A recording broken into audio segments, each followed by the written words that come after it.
بيبدأ فيلمنا النهاردة في منطقة اسمها سان جافير في المكسيك لمجموعة من الباحثين بيدوروا على حاجة، وبنلاقي إن في واحد منهم لقى ريشة لمخلوق غريب جدا، وبيفرح جدا وبيروح يوريها للمشرف بتاعهم اللي بيقول له إن هم كده خلاص قربوا. فبيتحركوا في اتجاه المكان اللي لقوا فيه الريشة، وفعلا بيظهر لهم المخلوق الغريب ده ولسه بيمد إيده علشان ياخده. بتظهر الكائن ده وبتلوش كده للمشرف زي ما تكون بتقول له ايدك لا توحشك يلا، وبتاخد ابنها وبتطير. فبيحاول المشرف ان هو يلحقها ويضربها بالنار، وبيقدر ان هو فعلا يصيبها في دراعها، لكنها في النهاية بتقدر تهرب منه. وبنروح دلوقتي على كانساس في امريكا، وده أليكس اللي بيكون في المدرسة، وبنلاحظ ان الاطفال اللي معاه عيال مخربشة كده، وهو منطوي شوية وقاعد حاطط وشه في الاتاري اللي قدامه. فبيجي واد من زمايله يرخم عليه، ولما بيحاول أليكس يرده بيقول له ايه هتعمل لي ايه يعني؟ هتشتكيني لابوك مثلا ولا هتخربشيني يا قطه؟ وساعتها بنعرف ان أليكس ابوه ميت، وهو ده السبب اللي مأثر عليه نفسيا. بيرجع البيت ومامته بتحس بيه وبتقول له ان ده اخر الاسبوع وهيسافر المكسيك عند جده. فأليكس بيرفض، لكنها بتترجاه وبتقول له ان هو هينبسط هناك جدا وانه لازم يزور اهله. فبيضطر يسافر، بس وهو مش حابب. بيستقبل أليكس جده تشافى في المطار وبيرحب بيه جدا، وهو كمان بيلاحظ انه مش مبسوط. فبيوعده ان هو هينبسط جدا هنا مع ولاد عمته. وطول الطريق بقى بيفضل يكلمه عن باباه، ولما بيوصلوا للبيت بيكون في انتظاره ميمو ولونا ولاد عمته. وبيستغرب أليكس جدا من شكل البيت ومن شكل ميمو اللي مهووس بالمصارعة. بيعرفوا ميمو على البيت وبيشاور له على المكان اللي أليكس هينام فيه. تاني يوم بيقول لهم تشافى جدهم يختاروا المعزة اللي هيذبحها ويشويها لهم. واثناء ما عمالين بيفكروا بيقولوا اكلك منين يا معزه، بتقول لهم لونا ان في معزه مصابه.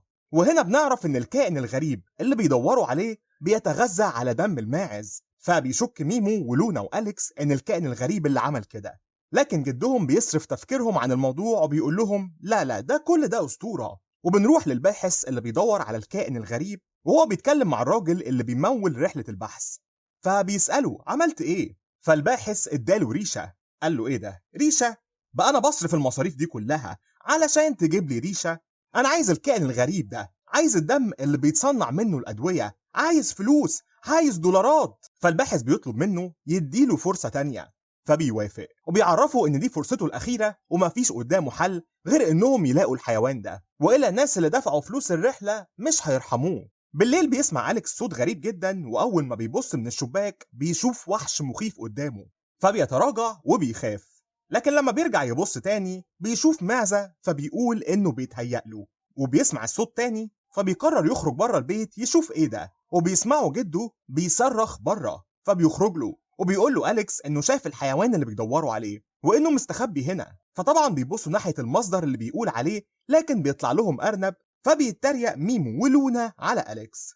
تاني يوم بيكتشفوا ان جدهم مش في البيت، فبيخرجوا يدوروا عليه لانه مريض زهايمر وممكن عادي جدا يتوه. بيروحوا السوق، وهناك ميمو بيحاول ياكل أليكس صراصير، لكن أليكس بيرفض وبيتقرف منه جدا. واثناء وهو بيمشي في السوق بيشوف لعبه على شكل الحيوان الغريب. البائع بيلاحظ اهتمامه بيها، فبيقول له ان ده مجسم لمخلوق يبدو شرير بس هو من جواه طيب. مش بيلاقوا جدهم في السوق، فبيقرروا يدوروا في حته تانية. وهم في الطريق بيلاقوا جدهم ماشي ومعاه معزة، وبيقول لهم ان هو خرج علشان يشتري معزة جديدة. فأليكس بيحس ان جده مخبي حاجة عليه، وبيقول للونا ان هو يعرف مكان الحيوان الغريب، لكن لونا بتقول له ده كلام فارغ، انت بس بيتهيأ لك. لكن أليكس بيفضل مصمم وبيروح المخزن، وفعلا بيلاقي الحيوان الغريب وبيتصاحب عليه. وشوية شوية بيعرفوا على ميمو ولونا، وبيبقوا كلهم صحاب. وجدهم بيقول لهم ان هو لقاه في يوم وهو ماشي بعربيته على الطريق، وجابه هنا على ما يقدر ان هو يلاقي له عيلته ويوصلوا بيهم. وطبعا كلهم بيتعلقوا بيه، وميمو بيحاول يعلمه الطيران. كل ده والمجموعة البحثية لسه بتدور على الكائن الغريب من خلال لوحة عربية تشافى اللي لقوها على الطريق، واللي هم متأكدين انه معاه الحيوان، او على الاقل يعرف هو فين. بيكلم تشافا أليكس عن أيام ما كان بيشتغل في المصارعة وعن أهم تلميذ عنده، وبيطلع بيكلمه عن أبوه اللي كان مصارع شاطر جدا لغاية ما قابل أمه وحس إن الحياة فيها حاجات تانية تتعاش غير المصارعة، وراح مبطل مصارعة. وعرض عليه تشافا إنه يعلمه المصارعة، وأخده فعلا في الحلبة بره، وفضل يستفزه لغاية ما ضرب جده ضربة عمل له تربانة كده في المخ.